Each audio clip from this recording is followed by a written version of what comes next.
मैं हूं आपके साथ साक्षी गुप्ता और स्वागत है आपका हमारी इस खास पेशकश टीचर्स का फेवर ब्रजमोहन का लेटर। जी हां, छत्तीसगढ़ के पूर्व शिक्षा मंत्री ब्रजमोहन अग्रवाल बर्खास्त शिक्षकों के समर्थन में उतर आए हैं और उन्होंने राज्य सरकार को पत्र लिखकर टीचर्स का समर्थन किया है। तो ब्रजमोहन अग्रवाल के इस लेटर पर सियासी रिएक्शन भी सामने आए हैं। आखिर अपनी ही सरकार के खिलाफ सांसद ने क्यों लिखा ये पत्र, आखिर क्या है इसके पीछे की वजह, इसी पर करेंगे चर्चा। लेकिन उससे पहले देखते हैं स्पेशल रिपोर्ट।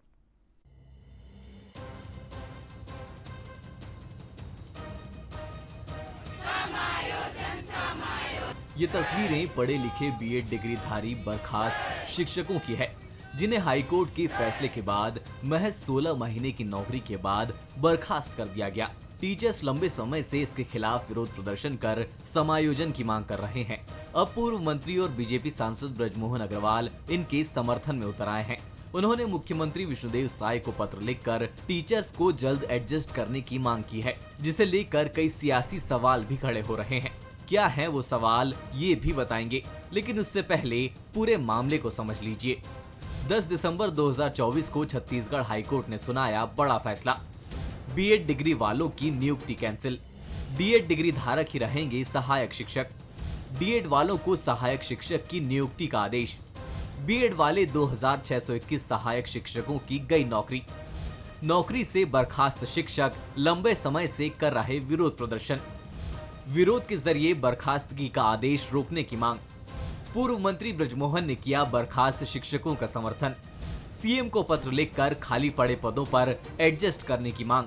सरकार भी कमेटी बनाकर समायोजन के लिए कर रही काम। चीफ सेक्रेटरी की अध्यक्षता में हो चुकी है 2 राउंड बैठक। पूर्व मंत्री अमरजीत भगत ने इसे बीजेपी के लिए लेटर बम बताते हुए तंज कसा। तो एक बहाना है, असल में लेटर बम है, जिसको ब्रजमोहन अग्रवाल जी ने फोड़ा है। ये भी एक दर्द है कि जब भी मिलेगा तो चुनौती खड़ा करेंगे। बात निकली तो दूर तलक चली गई। डिप्टी सीएम अरुण साव ने इस मसले पर बयान दिया और समिति की रिपोर्ट के आधार पर कार्रवाई का आश्वासन दिया। तो ब्रजमोहन ने कहा कि नौकरी न होने की वजह से बर्खास्त शिक्षकों के सामने रोजी रोटी का संकट खड़ा हो गया है।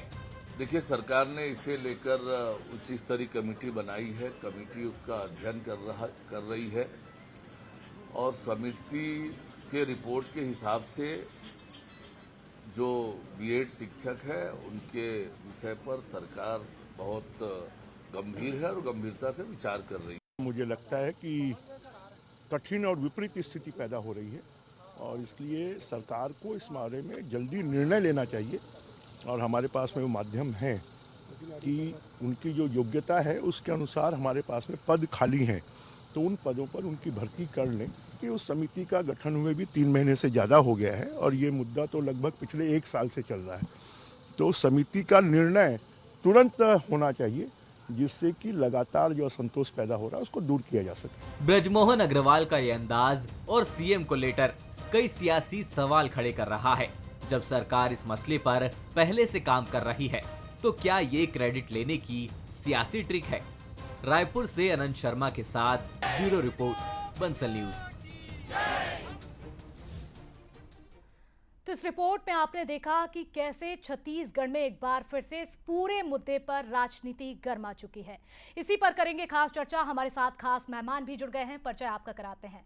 केएस चौहान हमारे साथ बीजेपी प्रवक्ता जुड़ गए हैं, साथ ही हमारे साथ अमित श्रीवास्तव प्रवक्ता कांग्रेस की ओर से जुड़ गए हैं, इस चर्चा में शामिल हो गए हैं। सबसे पहले केएस चौहान जी, मैं आपका रुख करना चाहूंगी। सत्ता में आपकी सरकार है और आपकी जिम्मेदारी भी है। क्या एक लेटर जो सांसद जी लिखते हैं, इस लेटर से ये पूरा मैटर सॉल्व हो जाएगा? 115 दिन की ये लंबी लड़ाई हमने देखा, छत्तीसगढ़ में युवा जो है अपनी न्याय के लिए दर दर भटक रहे हैं। क्या एक लेटर के बाद ये मैटर सॉल्व होगा? जी, सबसे पहले ना जी इस मामले को पूरा पहले से समझना जरूरी है कि एक्चुअली क्या है। एक्चुअली प्राथमिक शिक्षा के लिए डीएड के लिए डीएड वालों को भर्ती किया जाता है और उच्च शिक्षा के लिए बीएड वालों को भर्ती किया जाता है। पूर्ववर्ती सरकार जो पहले की भूपेश सरकार थी, वो भ्रम फैलाने, भ्रमित एक एड देती है और उसमें ये बोलती है कि बीएड वाले और डीएड वाले दोनों दोनों आवेदन करें और हमारे को जिसको इच्छा होगी हम दे देंगे, मतलब वो उसमें ऐसे ही था।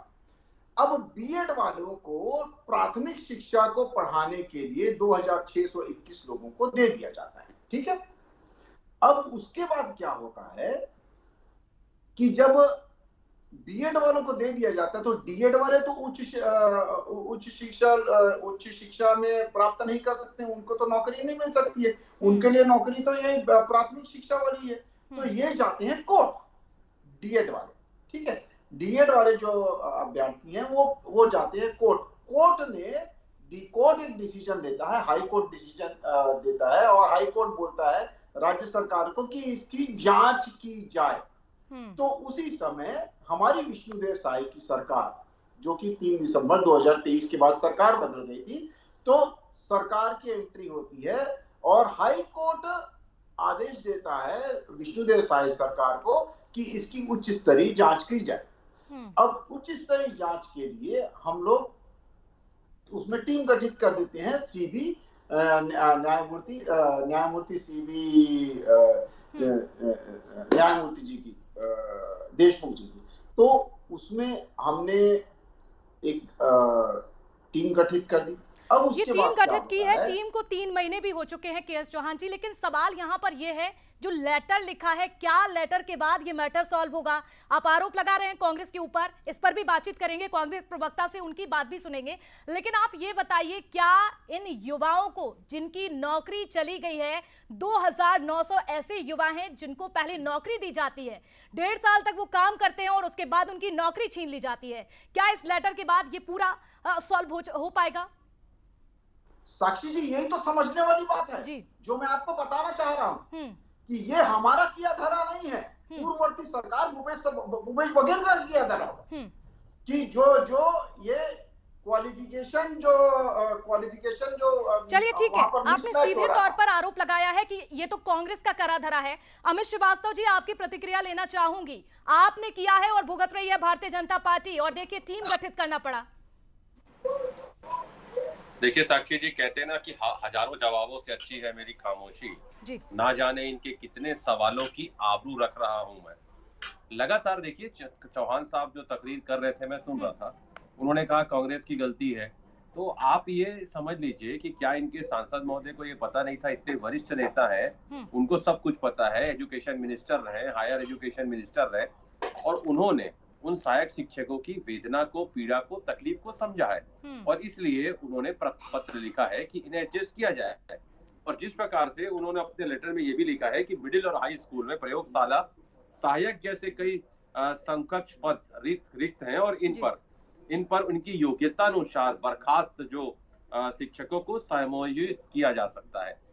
मतलब एक तरफ तो सरकार कुछ करना नहीं चाहती, और आपने ऐसा कहा, मुझे जहां तक ज्ञात है 2600 से ज्यादा लोगों को नियुक्तियां दी गई थी और उनकी योग्यता के अनुसार दिया गया था 2023 में, और जिस भर्ती प्रक्रिया के तहत किया गया था, बाद में सहायक शिक्षक के उस पद पर जो नियुक्ति दी गई थी, लेकिन किन्हीं तकनीकी कारणों के कारण 16 महीना उनको नौकरी करने के बाद ये कह दिया जाता है। अमित जी, एक सवाल आपसे है कि आपको क्यों ऐसा लग रहा है कि सरकार कुछ करना नहीं चाहती? अगर सरकार कुछ नहीं करना चाहती तो 3 महीने पहले जो कमेटी तैयार की गई है वो सरकार क्यों बनाती? सांसद जी आज पत्र क्यों लिखते हैं? और अगर कांग्रेस जिस तरह से आज आप बात कर रहे हैं, देखिए जब हमने देखा इन युवाओं ने धरना दिया, सामूहिक मुंडन कराया, यहाँ तक कि अपना ब्लड भी डोनेट किया, अंगारों पर चले ये युवा, उस समय कांग्रेस ने कई बातें कही हैं।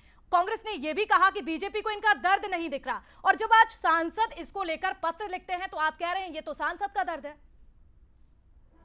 देखिए, मैंने कहा ना कि वो शिक्षा मंत्री जो है बहुत वरिष्ठ नेता है छत्तीसगढ़ के, और पूर्व शिक्षा मंत्री, और आज वो सांसद है। उन्होंने एक अच्छी एडवाइस दी है सरकार को कि भाई आप इनकी पीड़ा, वेदना, तकलीफ को समझिए। आप अभी तक इनके लिए आपने कहा कमेटी बना दी है, ठीक है, कमेटी की 2 राउंड इन्होंने बैठक कर दी, लेकिन कमेटी की कोई टाइम बाउंड तो इन्होंने किया नहीं है। और शिक्षा वह नींव है जिस पर हम अपने नौनिहालों का भविष्य तय करते हैं, और अगर पद खाली है तो सरकार को भरने में क्या दिक्कत है? और कहते हैं ना साक्षी जी कि अशिक्षित को शिक्षा दो, अज्ञानी को ज्ञान, और शिक्षा से ही बन सकता है हमारा भारत देश महान। तो आप शिक्षा जिस देश में आप सोचिए, इनकी सोच पे मुझे तरस आता है। ये इनकी डबल इंजन की सरकार है, ये कहते हैं। एक तरफ तो जिस स्कूल की ये बात करते हैं वहां पर टीचर्स नहीं है, वहां पर फीस समाप्त नहीं होती है, लेकिन हमें देखना मिलता है कि इस देश में बड़े बड़े उद्योगपतियों को उनके कर्ज माफ कर दिए जाते हैं। ये सोचने का विषय है। और मैं आपको बताना चाहता हूं कि 40,000 से ज्यादा पद रिक्त है, प्रचार के 4,673, व्याख्याता के 46.03 मतलब 460113, प्रधान पाठक के 12,439 और शिक्षक मिडिल जो उसमें है उसमें 55,096 पद खाली है। और प्रदेश में 200 मैं आपके माध्यम से कहना चाहता हूं कि जिस प्रकार से पद खाली है तो इनको समायोजित क्यों नहीं किया जा सकता। चलिए अमित जी, यही सवाल है और आप भी विपक्ष में बैठे हुए हैं। चलिए के.एस. चौहान जी से जवाब ले लेते हैं।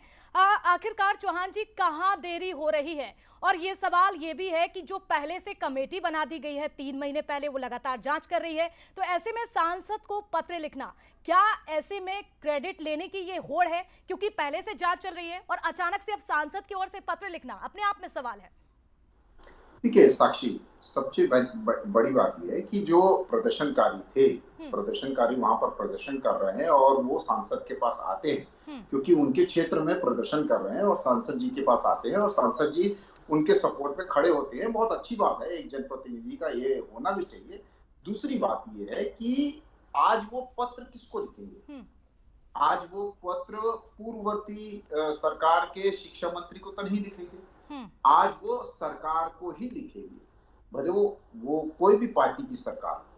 लेकिन आज जो जवाबदेही है, लेकिन गुनहगार हम नहीं है, जवाबदेही जरूर है लेकिन गुनहगार हम सवाल तो ये भी है ना चौहान जी, 10 दिसंबर 2024 को हाईकोर्ट का ये फैसला आ चुका था। हाईकोर्ट का नहीं, सुप्रीम कोर्ट का। जी चलिए, फैसला आया था लेकिन ये 3-4 महीने का ये समय तो रहा, उस समय तो। मेरी बात सुनिए जी। नहीं मैडम, मेरी बात सुनिए। जब सुप्रीम कोर्ट का फैसला आता है कि ये क्वालिफिकेशन मिसमैच का मामला है और क्वालिफिकेशन मिसमैच के मामले के हिसाब से आप अपना एक टीम गठित जो की है उसके हिसाब से आप समायोजित करने का एक वो कीजिए। और सिर्फ सुप्रीम कोर्ट ने क्या बोला है कि इसको निरस्त कर दीजिए, ये जो भर्तियां है वो निरस्त कर दीजिए, तभी बर्खास्तगी हुई, उसके बाद ही बर्खास्तगी हुई। क्योंकि सुप्रीम कोर्ट का जो फैसला है वो किसी भी सरकार के लिए लास्ट फैसला होता है, अंतिम फैसला होता है, उसके हिसाब से उनको काम करना पड़ता है। दूसरी बात, आपने बहुत अच्छा प्रश्न किया है कि अभी जो इनको जरूरत पड़ी बृजमोहन अग्रवाल जी को, तो बृजमोहन अग्रवाल जी एक संवेदनशील व्यक्ति हैं, एक संवेदनशील जनप्रतिनिधि हैं, लीडर्स हैं, उनके क्षेत्र में ये सभी चीजें हो रही, धरना प्रदर्शन हो रहा है। जब कोई प्रदर्शनकारी उनके पास जाएंगे अपनी लेके, तो वो पत्र जरूर लिखेंगे, सरकार को लिखेंगे। दूसरी बात, समायोजित करने में इतनी देर क्यों? हमारे साथी प्रवक्ता बोल रहे थे कि एक समय सीमा होनी चाहिए। तो समय सीमा जो उस चीज की होती है जो पहले से हो गया हो, जो पहले से हम कर चुके हों। जब पहले से कोई चीज हो चुकी होती है और उसका फिर से जांच पड़ताल की जाती है, तब समय सीमा। कितना समय लगेगा चौहान जी आप बता दीजिए, टाइमलाइन कितना समय लगेगा? क्योंकि नौबत तो देखिए, आप भी देख रहे हैं, महिलाएं अंगारों पर चल रही हैं। कई हमने देखा प्रदर्शन की तस्वीरें, यात्राएं निकाल रही हैं, मुंडन करवा रहे हैं लोग। ये तस्वीरें बहुत ही दुखद है क्योंकि सरकारी नौकरी एक सपना के जैसा है, उनकी नौकरी लग जाती है और छीन ली जाती है। अब ये युवा आखिरकार जाएंगे कहां? सरकार तो आपकी है, उम्मीद तो आपसे ही करेंगे कि जल्दी से आप टाइमलाइन बता दीजिए कब उनका समाधान होगा। साक्षी जी, बिल्कुल सही सवाल है आपका, लेकिन हमारे को ये काम जो है वो न्यायमूर्ति जी को दिया हुआ है, पूरे एक उच्च स्तरीय कमेटी को दिया गया है। ये जो सवाल है वो उच्च स्तरीय कमेटी ही दे सकती है, क्योंकि ये काम जो है वो पहली बार ऐसा मिला है और ये वृहद है। क्योंकि क्वालिफिकेशन मिसमैच, अभी ये जो भी निर्णय आएगा उसका असर जो है वो एक सिस्टम बन जाएगा। उसका असर जो है वो आगे भी अगर कोई क्वालिफिकेशन मिसमैच होता है तो यही निर्णय लेके आगे निर्णय लिया जाएगा। और पहले के भी जो क्वालिफिकेशन मिसमैच के जो चल रहे हैं, मामले चल रहे हैं, उनको भी देख के ये निर्णय लिया जाएगा। तो ये बहुत वृहद है, बहुत विस्तृत, उसके लिए जांच पड़ताल करनी पड़ेगी, उसके बाद ही कोई काम होगा। अगर ये पहले काम हो गया रहता, मैं वही बोल रहा हूँ कि अगर मान लीजिए कि कोई पटरी बनाने का काम है और हम बोल सकते हैं कि 2 महीने में हो जाएगा, तो ये ये हम पहली बार कर रहे हैं, कोई भी सरकार पहली बार कर रही है, तो उसमें ये टाइम बाउंड अभी आज की स्थिति में कोई बना नहीं सकता। हाँ, ये आश्वासन जरूर दे सकते हैं कि हमारी संवेदनशील सरकार है, विष्णुदेव साय की सरकार संवेदनशील है और वो अपने हिसाब से बहुत जल्दी काम करेगी। इनके जैसे नहीं कि 4 साल, 4.5 साल, 5 साल हम शराबबंदी पे हम वही कर रहे हैं, कमेटियां बना रहे हैं और जांच पड़ताल कर रहे हैं, ऐसा नहीं होगा। बिल्कुल। चलिए अमित जी आपका रुख करूंगी मैं। कैसे देखते हैं आप, आपकी सरकार जैसी, यानी कि जिस तरीके से छत्तीसगढ़ में आपकी सरकार थी वैसा युवाओं के साथ नहीं होगा? और एक सवाल ये भी ऐड करूंगी इसमें कि आपको क्यों ऐसा लगता है कांग्रेस को कि बीजेपी में अंतरकलह है और ये लेटर बम है जो आज जिस लेटर पर हम चर्चा कर रहे हैं? देखिए, अगर समस्या का समाधान करना होता जी, तो सरकार में रहते हुए ये अच्छी बात है कि सांसद महोदय के पास गए और उन्हें इनिशिएटिव लिया। अगर उन्हें खुद इतने वरिष्ठ नेता, अगर उन्हें लग रहा है कि उसका रास्ता निकल सकता है, और जैसा मैंने आपको कहा ना साक्षी जी कि जो सहायक वो है सहायक शिक्षक के जो योग्यता अनुसार उन्होंने कहा भी है कि सहायक प्रयोगशाला, हाई स्कूल में प्रयोगशाला सहायक जैसे समकक्ष रिक्त पड़े हैं पद, उन पे किया जाए। और अभी तक मुझे लगता है कि मैं चौहान जी की बातों को बड़ी गौर से सुन रहा था। उन्होंने जिस प्रकार का टाइम फैक्टर, जैसा मैंने कहा कि कोई भी चीज टाइम बाउंड होना चाहिए, तारीख पे तारीख। और आपको बता दूं, अगर चीफ सेक्रेटरी की अध्यक्षता में कमेटी बनी, 2 बार बैठक हुई और वो निर्णय अगर टाइम बाउंड होता, समिति अपनी रिपोर्ट दे देती, तो आज इन्हें भटकना नहीं पड़ता। एक तो आज आप सोचिए, कई लोगों की शादी उसमें हो चुकी थी 16 महीनों में, कई की होने वाली थी, कई के मकान बन रहे थे जो रुक गए, तो कई के लोन चल रहे हैं। मतलब आप समझिए कि संवेदनहीन सरकार है और अभी तक ये सरकार निर्णय की स्थिति में लाके रख दी है। और जिस प्रकार से ये खुद कंफ्यूज, मेरे काबिल मित्र बहुत विद्वान है, लेकिन आज मुझे लगता है कि वो बहुत कंफ्यूज है। आज उन्हें खुद समझ में नहीं आ रहा है कि क्या कहना है। तो कहते हैं ना कि तमाम उम्र गालिब आप यही गलती करते रहे, धूल चेहरे पे थी और आईना साफ करते रहे। मुझे पूर्ण उम्मीद है, क्योंकि मेरे काबिल मित्र एक अच्छे प्रवक्ता के साथ अच्छे व्यक्ति हैं, सरकार तक अपनी बात पहुंचाएं। आप लोग तो अच्छे व्यक्ति हैं, दोनों ही बहुत अच्छे व्यक्ति हैं, लेकिन परेशान तो छत्तीसगढ़ का युवा है, क्योंकि इनसे इनकी नौकरी, इनसे इनका सपना छीन लिया। और हम भी यही यहाँ पर देखिए अपील करते हैं कि आखिरकार इन जो युवाओं की नौकरी गई है उन्हें कैसे ना कैसे न्याय मिले, चाहे विपक्ष आवाज उठाए और चाहे बीजेपी यानी कि सरकार उनके लिए काम करे। जुड़ने के लिए, चर्चा में शामिल होने के लिए बहुत शुक्रिया आप दोनों का, चर्चा में शामिल होने के लिए। तो छत्तीसगढ़ का ये मुद्दा देखिए किस तरह से अब छत्तीसगढ़ में इस पर राजनीति होने लगी है, लेकिन ये आने वाला वक्त बताएगा कि क्या राजनीति ही होगी या फिर उन तमाम युवाओं को जिनकी नौकरी गई है उनको दोबारा समायोजित किया जाएगा, ये बताएगा आने वाला वक्त। फिलहाल छत्तीसगढ़ की इस खास चर्चा में मेरे साथ इतना ही। देखते रहिए खबरों के लिए आप बंसल न्यूज। नमस्कार।